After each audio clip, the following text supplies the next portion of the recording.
విద్యార్థుల ఇష్టాయిష్టాలతో సంబంధం లేకుండా వారిని మానసికంగా శారీరకంగా వేధిస్తూ విద్యను అబాసుపాలు చేస్తున్న నారాయణ విద్యా సంస్థలపై ఉక్కుపాదం మోపాలని ధర్మ స్టూడెంట్ యూనియన్ విద్యార్థి సంఘం నాయకులు అన్నారు. రంగారెడ్డి జిల్లా అబ్దుల్లాపూర్మెట్ మండలం తుర్కయంజాన్ మున్సిపాలిటీ పరిధిలోని కోహెడ నారాయణ జూనియర్ కళాశాల రెసిడెన్షియల్ క్యాంపస్ లో శుక్రవారం ఇంటర్ మొదటి సంవత్సరం చదువుతున్న కర్రే గిరీష్ అర్ధరాత్రి కళాశాల గోడ దూకుతూ 11 kV విద్యుత్ వైర్లకు తగిలి మరణించిన విషయం తెలిసిందే. ఈ మేరకు హయత్నగర్ పోలీసులు కేసును నమోదు చేసుకుని దర్యాప్తు చేస్తున్నారు. కాలేజీ యాజమాన్యం వైఫల్యం మూలంగానే విద్యార్థి చనిపోయాడని విద్యార్థి సంఘాల నాయకులు ఆందోళన చేపట్టారు. అసలు కాలేజీకి నిబంధనల ప్రకారం కనీస సెక్యూరిటీ లేదని, వెంటనే కాలేజీ అనుమతులను రద్దు చేయాలని, విద్యార్థులను ఈ చెర నుండి విముక్తి చేయాలని, ఇటువంటి కాలేజీలపైన ప్రభుత్వం కఠిన చర్యలు తీసుకోవాలని ధర్మ స్టూడెంట్ యూనియన్ విద్యార్థి సంఘం నాయకులు డిమాండ్ చేశారు. నారాయణ కాలేజీ సంస్థకు ఉన్న గుర్తింపును రద్దు చేయాలని, ప్రైవేట్ కళాశాలలో అంబులెన్స్ ను ఏర్పాటు చేయాలని, నారాయణ కళాశాలలో ఉన్న విద్యార్థులను తల్లిదండ్రులను పిలిపించి వారి తల్లిదండ్రులకు అప్పజెప్పాలని, కాలేజీ యాజమాన్యం పైన చట్టపరమైన చర్యలు తీసుకోవాలని ధర్మ student union convener Karthik Maharaj demand చేశారు. ఈ కార్యక్రమంలో నాయకులు లింగయ్య మహారాజ్, శివ, రాజు, ప్రసాద్, నరేష్, పవన్, ధర్మ సమాజ్ పార్టీ నాయకులు శివరాజ్, ఉదయ్ మహారాజ్, హనుమంతు తదితరులు పాల్గొన్నారు. అలాగే మరో వారం రోజుల్లో కాలేజీని బ్యాన్ చేయకపోతే పెద్ద ఎత్తున ఆందోళనలు చేపడతామని హెచ్చరించారు.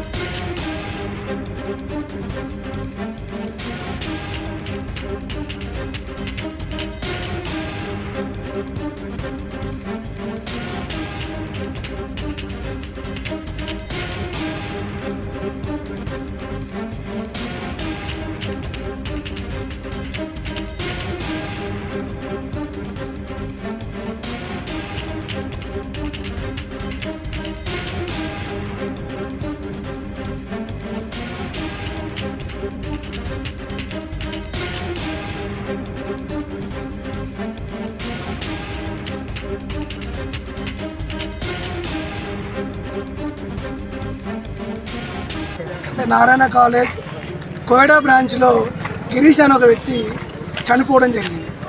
ఆ చనిపోయి ఈ రోజుకి 2 రోజులు అవుతా ఉంది. మొన్న అంటే 19 తారీఖున నైట్ మిస్ అయ్యి 20 తారీఖు నాడు తను చనిపోవడం జరిగింది.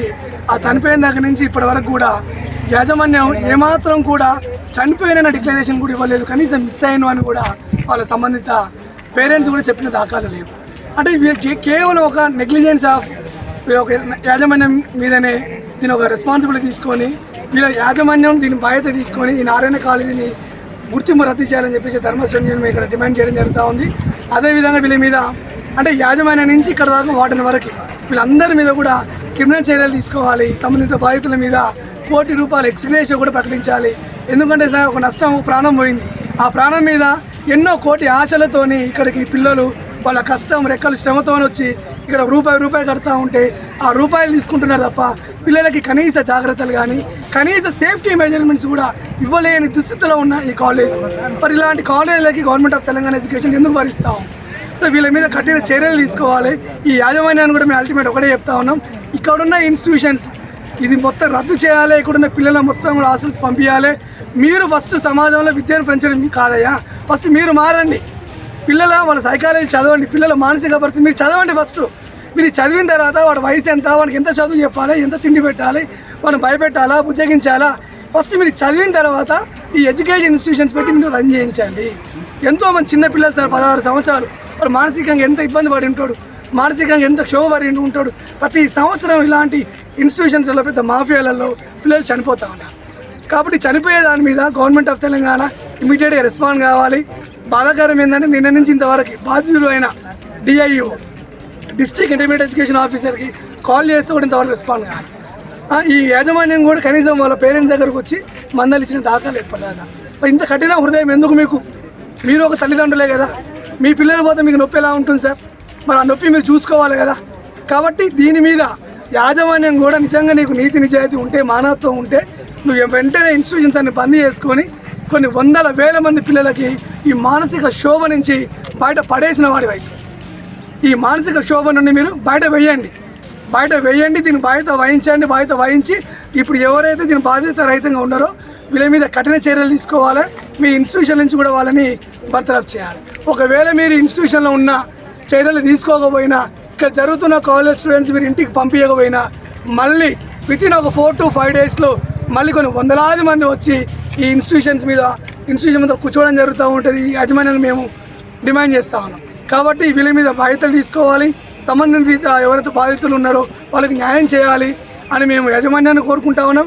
అదేవిధంగా పోలీస్ డిపార్ట్మెంట్ని కూడా దీన్ని సీరియస్గా తీసుకొని ఈ కేసును నీరుగారంగా చూడాల్సిన బాధ్యత కూడా వాళ్ళ మీదే ఉంటుందని చెప్పేసి మేము ఈ సందర్భంగా డిమాండ్ చేస్తూ ఉన్నాం. ఇంకో డిమాండ్ ఏంటంటే దయచేసి పేరెంట్స్ మీరు ఆలోచించండి. జాయిన్ చేసేటప్పుడు మన పిల్లవాడిని చిన్నప్పటి నుంచి పెద్ద అయ్యేదాకా ఎంత గారాభంగా పెంచుతారు. అదే చిన్న ముళ్ళు తలితే తట్టుకోరు, చిన్న తట్రాయి తలితే తట్టుకోరు కదా. అలాంటి వాళ్ళు మీరు ఇక్కడ వదిలిపెట్టేటప్పుడు వాళ్ళకి ధైర్యం చెప్పకుండా ఇలాంటి గుండాల చేతిలో ఇలాంటి మొత్తం సూసైడ్ చేసే ఒక మిషన్స్ లాగా ఉన్న ఈ కాలేజీలలో మీరు ఎట్లా జాయిన్ చేస్తారు పిల్లల్ని? ఒకసారి ఆలోచించండి. డబ్బు పోతే వస్తుందండి, మీ పిల్లల ప్రాణాలు పోతే ఎట్లా వస్తాయి? ఇన్న భవిష్యత్తు పెట్టుకుంటారు కదా. కనీసం తల్లిదండ్రులు పిల్లలు ఉండగలుగుతారా లేదా, వాళ్ళ కెపాసిటీ ఏందో చదవండి, అడగండి. అడిగి మీరు కూడా ఆలోచించి ఇలాంటివి జరగకుండా మీరు కూడా ఆలోచించాలని కోరుకుంటూ ఇమీడియట్గా చైతన్య శ్రీ నారాయణ కాలేజీలో చదువుతున్న పేరెంట్స్కి స్టూడెంట్స్కి మేము ఒకటే చెప్తా ఉన్నాం, దయచేసి మీ పిల్లలని ఈ కాలేజీల నుంచి తీయండి. వాళ్ళు మీ పిల్లల ప్రాణాలు మీ చేతిలోనే ఉన్నాయి. వాళ్ళ ప్రాణాలు తీయకుండా మీ పిల్లలను మీరు తీసుకెళ్ళి మీ దగ్గరే పెట్టుకుంటారా, మీకు నమ్మకం ఉన్న ఇంకో దగ్గర పెట్టుకుంటారా పెట్టండి. కానీ ఇలాంటి ఇన్స్టిట్యూషన్స్లో మాత్రం దయచేసి డబ్బులు ఇచ్చి చంపుకోకండి పిల్లలని. ఇంటికి వెంటనే ఈ పిల్లలని వెంటనే సిగ్గు పిల్లల ప్రాణాలతో జలగాలాడడం, సిగ్గు పిల్లల ప్రాణాలతో జలగాలాడడం, సిగ్గు విద్యార్థుల ప్రాణాలతో జలగాలాడడం.